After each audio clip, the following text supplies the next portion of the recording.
শোনো মানুষ, আল্লাহকে ভয় করো। কিয়ামত দিবসে সব চাইতে কম আযাব যাকে দেওয়া হবে, তার পায়ের নিচে একটা কয়লা রাখা হবে জাহান্নামের। তার মস্তিষ্ক টকবক টকবক করে জ্বলবে, তার মস্তিষ্ক টকবক টকবক করে জ্বলবে। এই ব্যক্তি মনে করবে আমার চাইতে বেশি শাস্তি মনে হয় আল্লাহ তাআলা যত মানুষ সৃষ্টি করেছে আর কাউকে দেয়নি। অথচ আল্লাহ সুবহানাহু ওয়া তাআলা, রাসূল সাল্লাল্লাহু আলাইহি সাল্লাম বলেছেন, এর চাইতে নিম্নমানের শাস্তি আর কাউকে দেওয়া হবে না, যার পায়ের নিচে শুধু একটা কয়লা রাখা হবে, তার মস্তিষ্ক টকবক টকবক করে জ্বলবে। আল্লাহ সুবহানাহু ওয়া তাআলা বলেন, ইউবাসসিরুনহুম, ও মুহাম্মদ সাল্লাল্লাহু আলাইহি সাল্লাম আপনি দেখবেন অপরাধীরা যারা ঘুষ নিয়ে ব্যস্ত, সুদ নিয়ে ব্যস্ত, জিনা নিয়ে ব্যস্ত, মদ নিয়ে ব্যস্ত, জুয়া নিয়ে ব্যস্ত, মিথ্যা নিয়ে ব্যস্ত, আযানকে পরোয়া করে না, সালাতকে পরোয়া করে না, বেনামাজি হওয়াকে কুফরি মনে করে না। ইউবাসসিরুনহুম, আপনি দেখবেন ইয়াওয়াদুল মুজরিম, এই অপরাধীগুলো লাউ ইফতাদি মিন আযাবি ইয়াউমিযিন বিবানি, তারা আল্লাহকে বলবে, ইয়া আল্লাহ, ইয়া আল্লাহ এই ছেলেকে নিয়ে নেন, ইয়া আল্লাহ এই ছেলেকে জাহান্নামে দিয়ে দেন, আমার মুক্তিপণ হিসেবে আমি ছেলেকে দিয়ে দিলাম, আমাকে আজকে আপনি জাহান্নামের আগুন থেকে বাঁচিয়ে দেন। ওয়া সাহিবাতিহি ওয়া আখি, অপরাধী অপরাধ করে মৃত্যুবরণ করিও না মুসলিম। এজন্য আমি বক্তব্যের শুরুতে বলেছিলাম, ওয়ালা তামুতুন্না ইল্লা ওয়া আনতুম মুসলিমুন, মুসলমান হওয়া ছাড়া মরিও না। খবরদার, মুসলমান হওয়া ছাড়া মরিও না। মুসলমান হওয়া ছাড়া মরলে বড় বিপদ আছে। মুসলমান হওয়া ছাড়া মরলে বড় বিপদ আছে।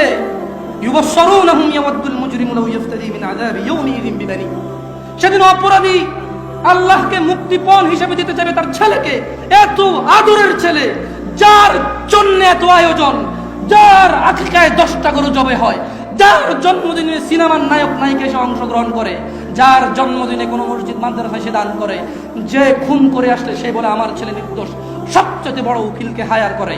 এত আদরের ছেলে, যেই ছেলে 7 খুন করলে মাপ, যেই ছেলের জরিমানা দিতে দিতে বাপ কখনো অসন্তুষ্ট হয় না, এই এত আদরের সন্তানকে পরিস্থিতি কি হতে পারে একটু ভাবো মুসলিম। মা নিজের মেয়েকে এভাবে ব্যবহার ছেড়ে দেবেন না। আপনি বাবা, আপনাকে বলছি ভাইয়া, চাচা, যদি খালি অপরাধী হয় মরো, তবে শোনো সূরা মাআরিজ আল্লাহ বলছেন, অপরাধী সেদিন তার মুক্তিপণ হিসেবে দিতে চাইবে তার ছেলেকে, ও সাহিবাতিহি ওয়া আখি, তার স্ত্রী, তার ভাইকে, ও ফাসিলাতিহি আল্লাতী তুই, তার জ্ঞাতি গোষ্ঠী যারা ওকে আশ্রয় দিত, ওয়া মান ফিল আরদি জামিআ সুম্মা ইউনজি, যখন হবে না আল্লাহ বলবে ছেলে লাগবে না, তুই অপরাধী, তোকে লাগবে। স্ত্রী আর ভাই দিয়ে আল্লাহ বলবে হবে না, তুই অপরাধী, তোকে লাগবে। জ্ঞাতি গোষ্ঠী যারা অন্যায় করলে আশ্রয় দিত, আরে যা বেটা কইরাল আমি আছি, ওই বেটা আমি আছি না, তুই যা। এই লোকগুলা এগুলাকে দিয়ে দিবে, আল্লাহদেরকে নিয়ে যাও, এরা আমাকে আশ্রয় দিত অন্যায় করলে। আল্লাহ বলবে যে না, তোকে লাগবে। বলবে ওমান ফিল আরদি জামিআ, অতঃপর সে বলবে ইয়া আল্লাহ, জমিন আর জমিনে যা কিছু আছে, সুম্মা ইউনজি, জমিনটা পুরো এই পৃথিবীতে যা আছে সব নিয়ে নেন, সুম্মা ইউনজি, অতঃপর আমাকে নাজাত দিয়ে দেন। যেই রব আহ্বান করে বলে, রাতের 1/3 যখন থাকে, যে দয়ালু রব আহ্বান করে বলে, এই দিনের অপরাধীরা আসো রবের কাছে ক্ষমা চাও, ক্ষমা করে দেব। সুস্থ হতে চাও, চাও, জান্নাত চাও, চাও, দিয়ে দেব। এত দয়ালু রব, যিনি বলে বান্দা তুমি জমিন থেকে আকাশ পর্যন্ত গুনাহ নিয়ে আসো, আমি রব জমিন থেকে আকাশ পর্যন্ত দয়া নিয়ে আসবো, আমার সাথে শিরিক করো না। এত দয়ালু রব, সেদিন ওই অপরাধী হয়ে যদি মারা যান, তাহলে এত দয়ালু রব, যিনি মানুষের হৃদয়ে ধুলা কণা এর চাইতে কিছু একটা ছোট্ট, বোঝা যায় না, বলা যায় না, ভাষা নাই, কিন্তু কিছু একটা ছোট, বাস এর ছোট আর কিছু নাই, এটা বলা যায় না নাম, হৃদয় ঈমান থাকলে জান্নাতে দিবে। এত দয়ালু, সুবহান আল্লাহ, যিনি এত দয়ালু রব। এই এত দয়ালু রব কি বলবে জানেন?